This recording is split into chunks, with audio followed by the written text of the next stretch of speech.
मित्रों, कथाएं जितना भी सुनोगे उतनी भक्ति बढ़ेगी। जय जय नारायण। मित्रों, श्री कृष्ण भगवान ने कहा कि आत्मा कभी मरती नहीं, ये बस एक शरीर से दूसरे शरीर में बदलती है। इसलिए आप अपने पूर्वजों को जब भी कुछ अर्पित करते हो तो वो उन्हें मिलता है।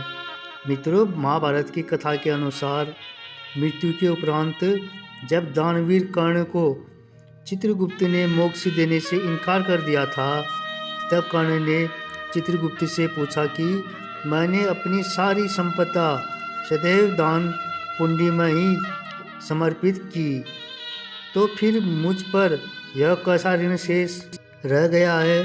तब चित्रगुप्त ने बताया, राजन, आपने देव ऋण और ऋषि ऋण तो चुकता कर दिया, परंतु आप पर पितृ ऋण शेष है। आपने अपने काल में संपदा एवं सोने का दान किया है, अन्न का दान नहीं किया। जब तक आप यह ऋण नहीं उतारते, आपको मोक्ष मिलना संभव नहीं। इसके उपरांत धर्मराज ने दानवीर कर्ण को व्यवस्था दी कि आप 16 दिन के लिए पृथ्वी पर जाकर अपने ज्ञात एवं अज्ञात पितरों को प्रसन्न करने के लिए विविध श्राद्ध, समर्पण तथा पिंडदान करके आइए, तभी आपको मोक्ष की प्राप्ति होगी। दानवीर कर्ण ने वैसे ही किया, तभी उन्हें मोक्ष मिला। किंवदंती है कि तभी से श्राद्ध की प्रथा आरंभ हुई। पितृपक्ष में संत, गुरुजन और रोगी, वृद्ध या जरूरतमंदों की जितनी सेवा हो सके करना चाहिए। साथ ही अपने परलोक सुधार के लिए भी दान पुण्य करना चाहिए। त्योहारों पर दान करना इसलिए बहुत महत्वपूर्ण माना गया है। श्राद्ध के दिनों में घर पर कोई भिक्षा मांगने आए तो उसे कभी खाली हाथ नहीं भेजना चाहिए। मान्यता है कि यदि प्रीति प्रसन्न नहीं होते तो परिवार में बाधाएं आती है, अकाल मृत्यु का भय बना रहता है। मित्रों, ध्यान से सुनना इस कथा को। पितृपक्ष की पौराणिक कथा के अनुसार जोगे तथा भोगे दो भाई थे।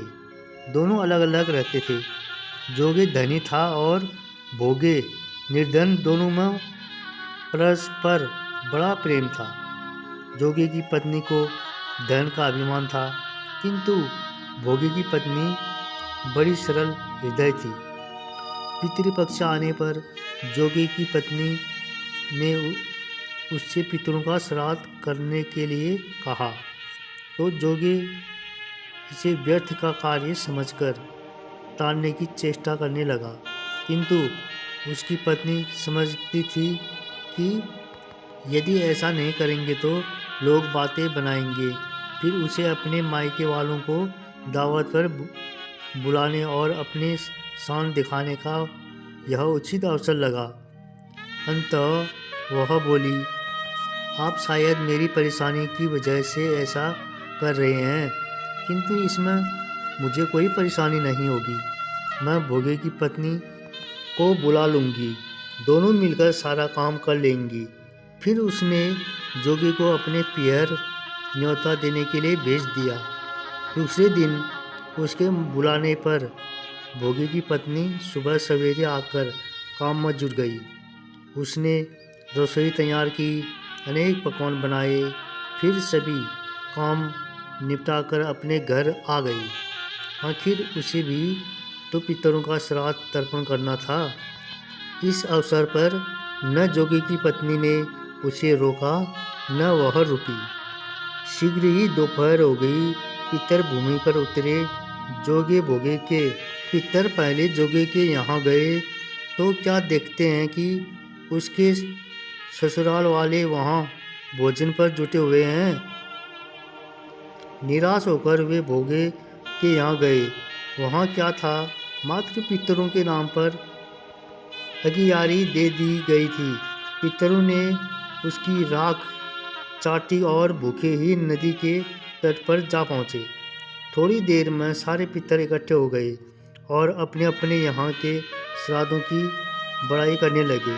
जोगे भोगे के पितरों ने भी अपनी आप बीती सुनाई। फिर वे सोचने लगे, अगर भोगे समर्थ होता तो शायद उन्हें भूखा न रहना पड़ता, मगर भोगे के घर में तो 2 जून की रोटी भी खाने को नहीं थी। यही सब सोचकर उन्हें भोगे पर दया आ गई। अचानक वे नाच नाच कर गाने लगे, भोगे के घर धन हो जाए, भोगे के घर धन हो जाए। सांझ होने को हुई, भोगे के बच्चों को कुछ भी खाने को नहीं मिला था।